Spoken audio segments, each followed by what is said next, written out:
Salut les investisseurs intelligents, bienvenue dans cette deuxième vidéo. Rappelez-vous, on a vu ensemble les avantages et les inconvénients de la location nue. Aujourd'hui, on va parler uniquement de la location meublée. Je me mets tout de suite sur mon ordinateur. Donc, la dernière fois, on a vu tout ce qui était avantages et inconvénients de la location nue. Cette fois-ci, on va parler de la location meublée. C'est la deuxième vidéo de cette série de 7 vidéos. Et évidemment, je vous livre dans ces vidéos mon expérience. Il s'agit de conseils issus de ma vie d'investisseur. Je ne vous dis pas ce que je ne fais pas. Ce sont des conseils que je vous donne, en aucun cas des obligations de faire. C'est simplement ce que moi j'ai pu tirer de mon expérience d'investisseur depuis maintenant quelques années. Donc, on va voir au niveau de la location meublée tout ce qui est avantages, inconvénients. Il y aura des conseils de Monsieur Rodolphe et également on conclura sur le sujet. N'oubliez pas que ça n'est pas la peine de prendre des notes. Je vous donne tout. Vous pouvez télécharger toutes les présentations en description de cette vidéo. Likez également cette vidéo pour récompenser mon travail et surtout n'oubliez pas de nous rejoindre sur les différents réseaux sociaux, YouTube, Facebook, Instagram, Twitter et LinkedIn. Facebook, il y a de plus en plus de groupes de discussion qui s'ouvrent. Vous pouvez poser toutes vos questions de façon très ouverte sur l'immobilier. Je suis très actif sur Facebook et également sur YouTube. Abonnez-vous à la chaîne si ça n'est pas déjà fait. Et surtout, il y a la checklist intelligente que j'ai créée entièrement de mes mains pour vous. Vous pouvez la télécharger dans la description de cette vidéo. Cette checklist vous permet simplement de ne rien oublier lorsque vous faites une visite d'un investissement immobilier parce qu'il y a vraiment beaucoup plus de choses que ce qu'on croit lorsqu'on visite. La location meublée maintenant, quels sont les avantages? Alors évidemment, la location meublée, lorsque vous louez un meublé, vous louez plus cher. Pourquoi? Parce que vous louez l'immobilier et le mobilier, vous louez l'appartement et en plus vous louez les meubles. Donc par effet mécanique, vous avez un loyer plus élevé.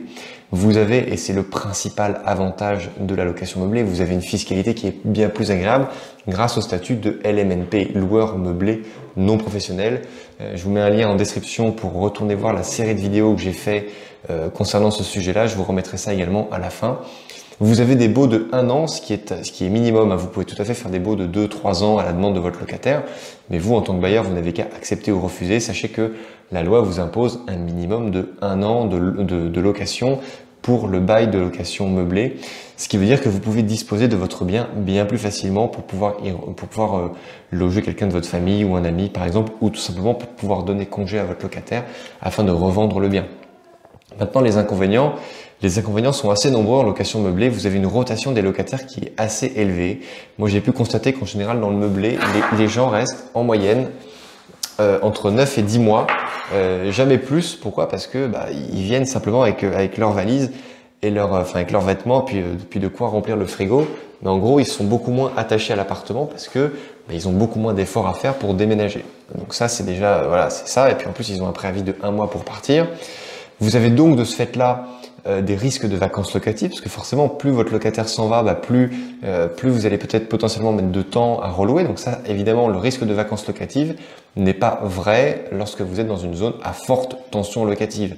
Retournez voir les vidéos, je vous en mettrai à la fin pour aller voir comment bien calculer sa rentabilité et la locativité de son bien en mesurant la tension locative. Vous allez forcément avoir par effet mécanique un entretien plus important parce que entre chaque locataire, même s'ils sont soigneux, il y aura quand même un petit peu plus d'entretien, du mobilier à remplacer, de la peinture à refaire. Et également, vos frais d'agence vont être plus élevés. Pourquoi? Parce que l'état des lieux d'un meublé est plus important parce que vous faites l'état des lieux de l'appartement et également l'état des lieux du mobilier. Non seulement c'est plus cher, mais vous le ferez de façon plus fréquente parce que vous avez une rotation. La rentabilité doit être calculée sur 10 mois. Moi, c'est ce que je vous préconise parce qu'au début, moi, j'ai fait l'erreur de le faire sur 12 mois et en réalité, mes meublés ne sont loués que sur 10 mois. Donc, ce que je fais maintenant, c'est quand sur juillet-août, si j'ai un trou, je l'exploite en location courte durée et ça me permet de remettre un petit peu la rentabilité à flot, voire même de l'augmenter. Et également, dernier inconvénient de la location meublée, c'est que la caisse d'allocation familiale, la fameuse CAF, est beaucoup moins généreuse envers vos locataires s'ils louent en meublé. Donc, le conseil de Monsieur Rodolphe, c'est qu'en location, les locataires, alors désolé pour la faute d'écriture, mais les locataires ont juste besoin de leurs vêtements et de leur nourriture pour vivre dans le logement. Ils sont donc beaucoup plus volatiles. Voilà, ce que je vous disais tout à l'heure, c'est vraiment important de le prendre en compte. Et si vous faites un calcul de rentabilité avec du meublé, prenez 10 mois et pas 12 pour votre calcul. C'est vraiment important ce que je vous dis là. Maintenant, en conclusion, la location meublée présente en général une rentabilité nette supérieure à la location nue du fait de sa fiscalité avantageuse. C'est la fiscalité qui vient rattraper, je dirais, la vacance locative et la rotation importante. Cependant, une somme beaucoup plus importante doit être provisionnée pour faire face aux travaux d'entretien entre deux locataires et au renouvellement régulier du mobilier. Alors, la location meublée, c'est intéressant si vous vous en occupez vous-même.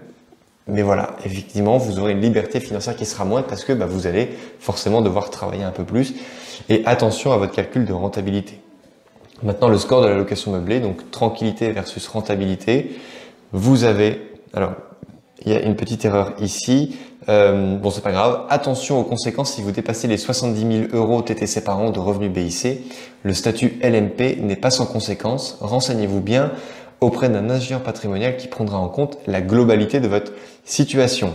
Mais globalement, la tranquillité versus rentabilité sur le curseur, on se trouve ici. On a une tranquillité qui est à peu près là et on a une rentabilité qui n'est pas très élevée mais qui est quand même présente.